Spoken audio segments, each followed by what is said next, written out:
Hey guys, what's up? Welcome to another episode of Digital Art with Jesus Conde, and today we're going to be working on this painting. So, starting the process, I just wanted to let you know I have I divided the Photoshop window on three parts. On the left, I have the complete view of the image that I'm working on. On the center, the plan is to work the details. Eventually, I will zoom in and out on this one, but not on the left one. And on the right, I got the reference that I'm using. So as you can see, I'm starting with a really very big brush, so I can cover more space quicker. And I'm trying to keep everything pretty loose at this point. I'm not doing any detail at all, obviously. And I'm trying to just work some of the colors, but not too serious about it. More like just staining the canvas, right?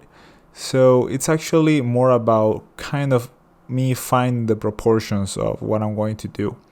So I know there's gonna be a bridge, and I know there's gonna be a little bit of vegetation at the background.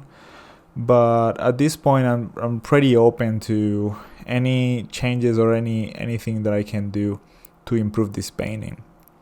Actually, at some point, I scale it down a bit just to add some more stuff on the edges, as you will see eventually. But yeah, right now I'm just trying to find that those proportions that I will be working with on this bridge, and all the elements on the image. Obviously, the sizes doesn't match the size of the reference with the size of the painting that I'm doing. And some of the elements, you can clearly see that I'm trying to take it straight from reference, just changing them a tiny bit. And other ones I just completely forget about them and do something completely new. So you will see that eventually too. So trying to just find the proportions of this theme that I'm doing.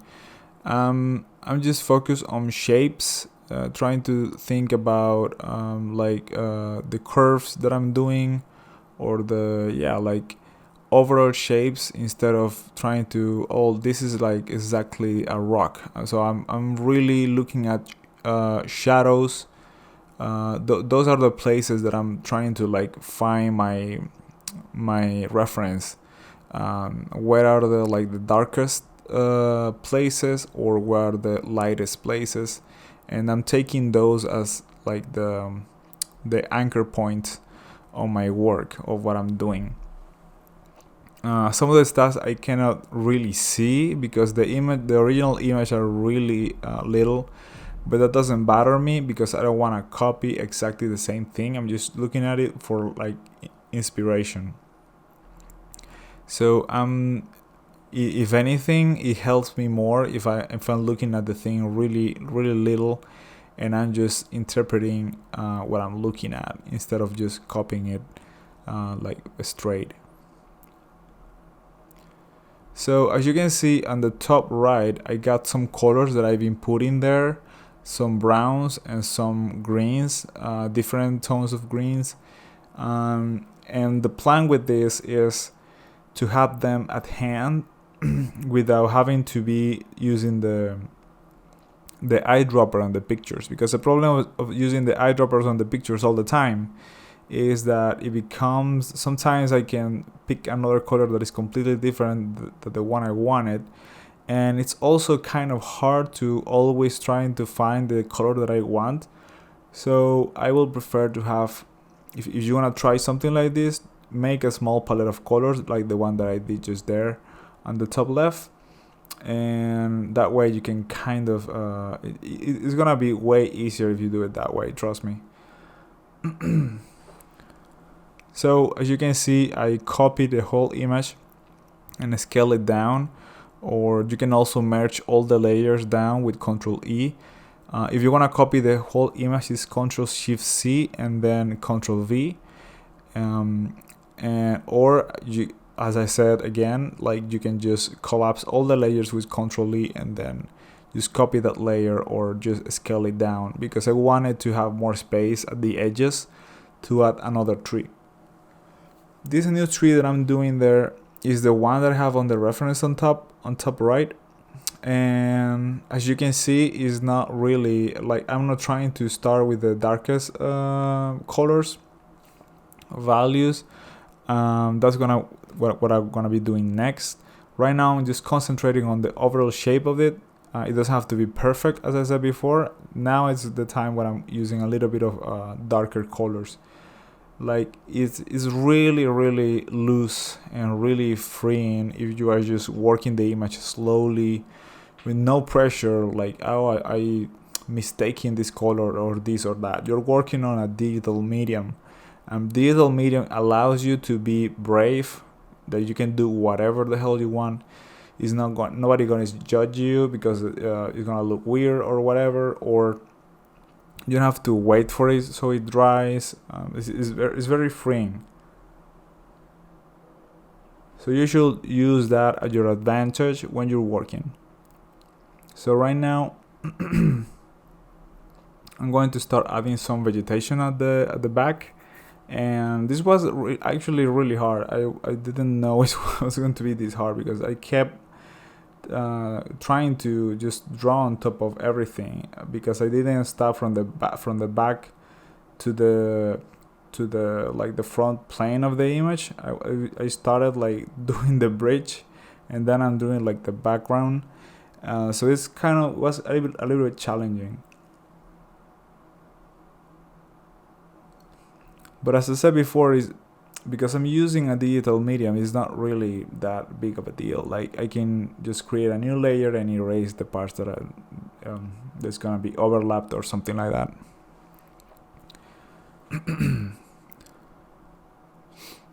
Once you get to a point when you have a lot of detail, or at least some kind of detail, you can really zoom in a little bit.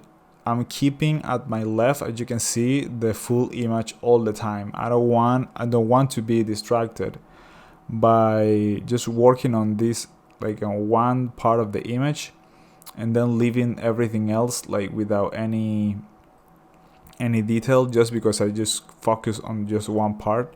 So having the full image on the left really reminds me that you're actually working a huge, well, not huge, because this resolution wasn't that big actually, but you're doing something bigger. If you go in and put a lot of detail in just one part, you will forget about the rest of the image, and eventually you're gonna get tired a bit, because it's like you work for like 1 hour on just this piece, and then you have this whole image left to do.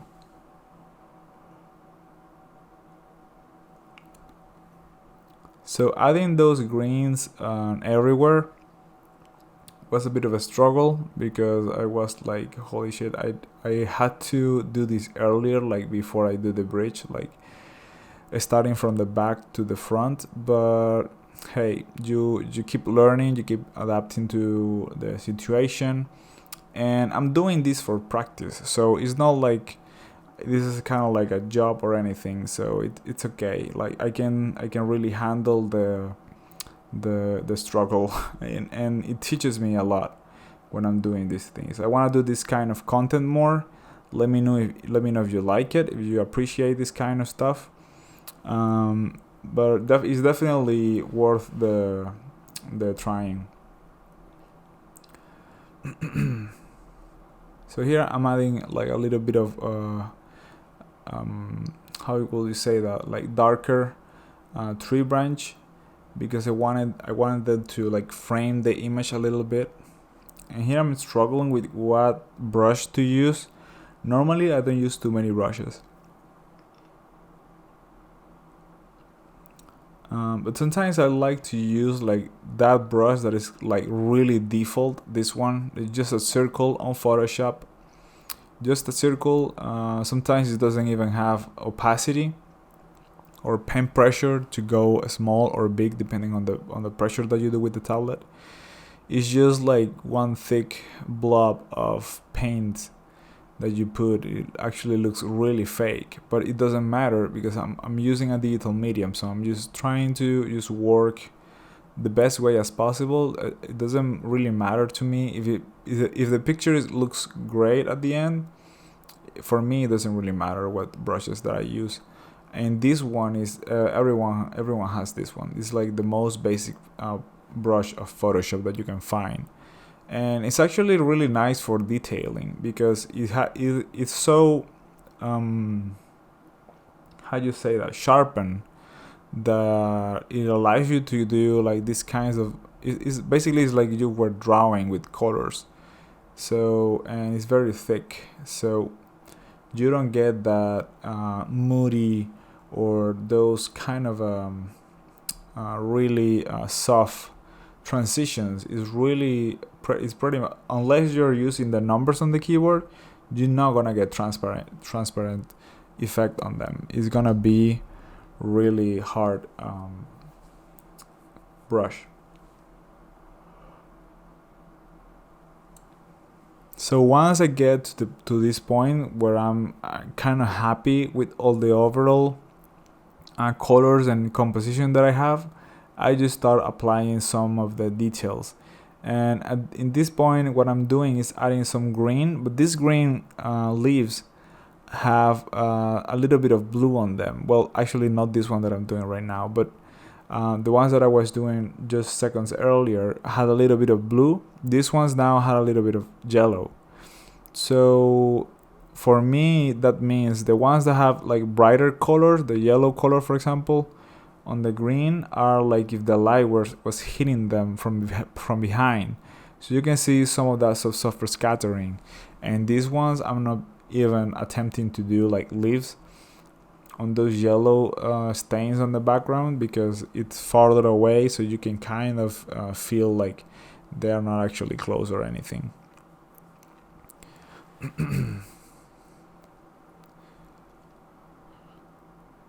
I really like this brush because it's really simple. It really shows you how much you what can you do with this kind of brush. Like, if you can master working with a brush like this, which is really not fancy at all, it's just a circle with pen pressure and that's it, and like shape dynamics, it's smaller if you do a little pressure, and then goes bigger if you pressure it more. So if you get to work with that kind of brush, you will learn a lot about digital painting. That's my opinion, because it's kind of limited, but it's limited in a way that allows you to do like a lot of stuff. It's pretty simple actually to use.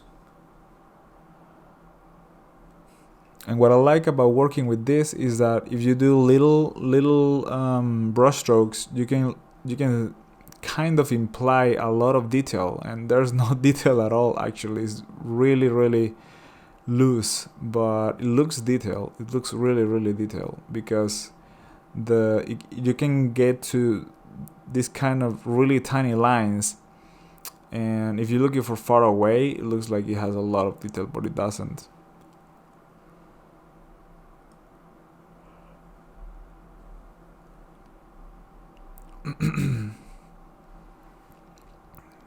At this point, I'm just trying to do little dots here and there, and trying to somehow make you believe that those are leaves or like rocks or whatever is that I'm on that moment. If it's a tree branch, like branches, or even like little marks on the tree or whatever.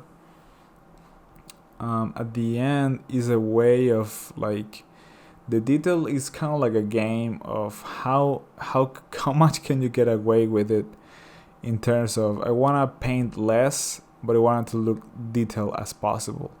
So something like that. At least that's the way I see it. Like, you are doing these little dots here and there, and lines. For example, here I'm just doing these lines that really doesn't mean anything in kind of shape, but if you look at for far away, you kind of see it as a rock with some little bit of texture. That's the illusion that it gives you. So that's what we're looking for when using this kind of really simple brush.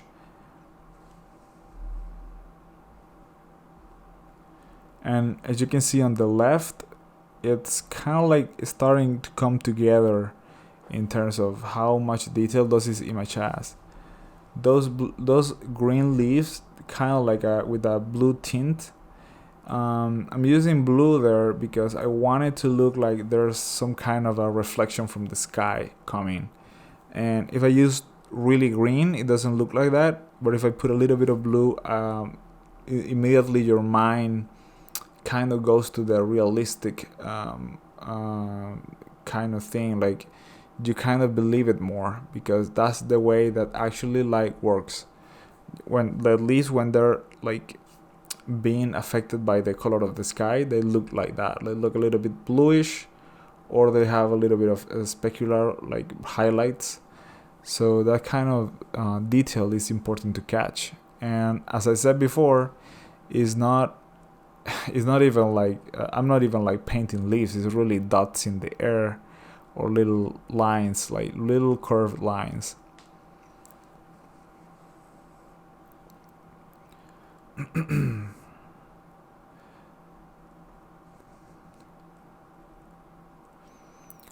So when working with reference, the cool thing is that you're thinking less. Like, you just have to try to copy a little bit of what you have in the reference. But if you want to change things, you can. It's your work. You can do whatever you want with it.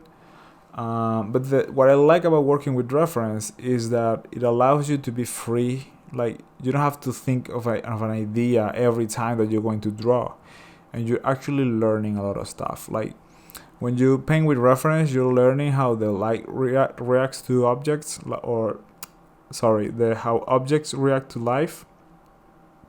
You also can learn how different materials react to life.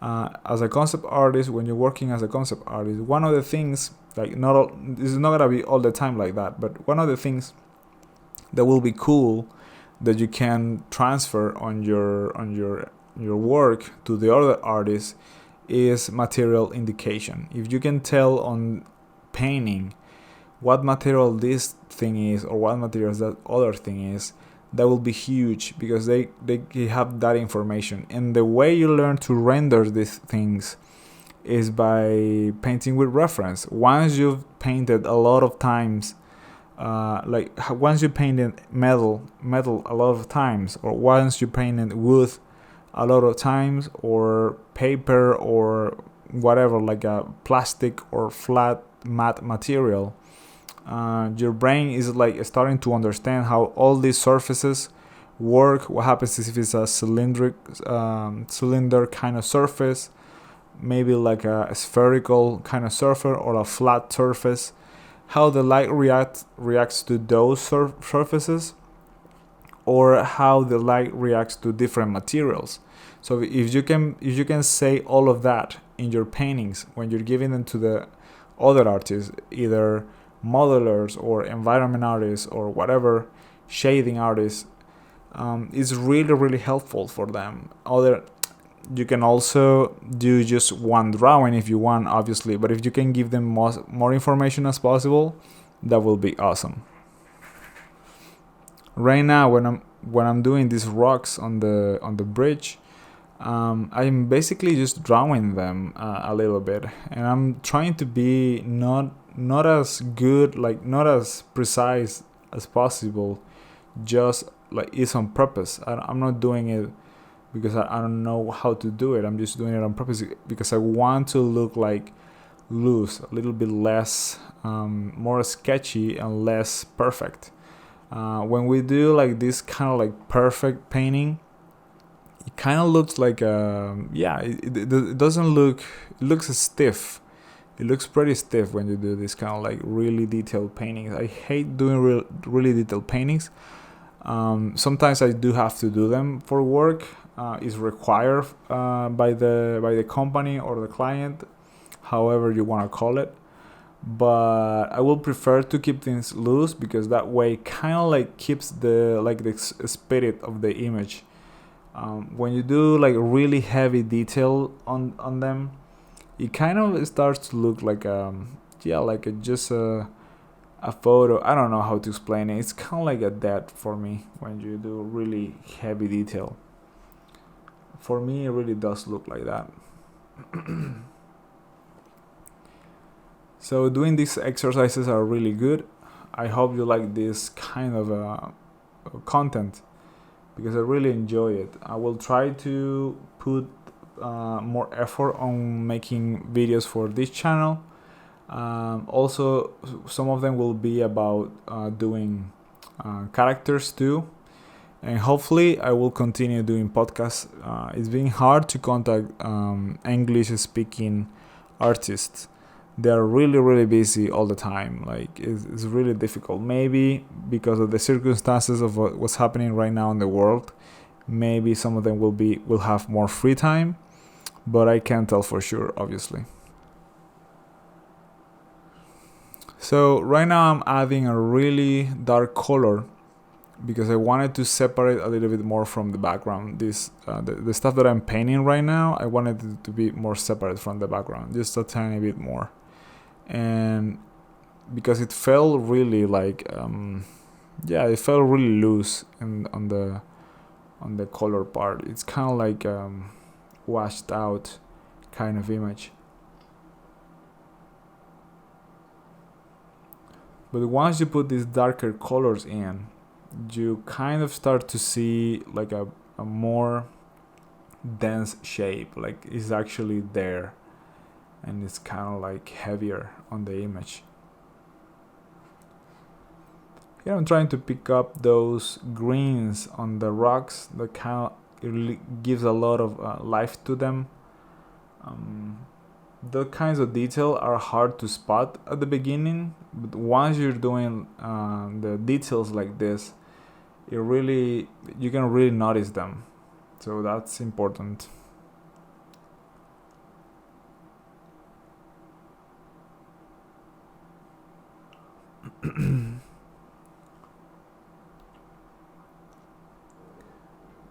Right, and what else can I tell you? Like this, if you can do this kind of exercises from time to time, just pick an image that you like or a couple of them and combine them.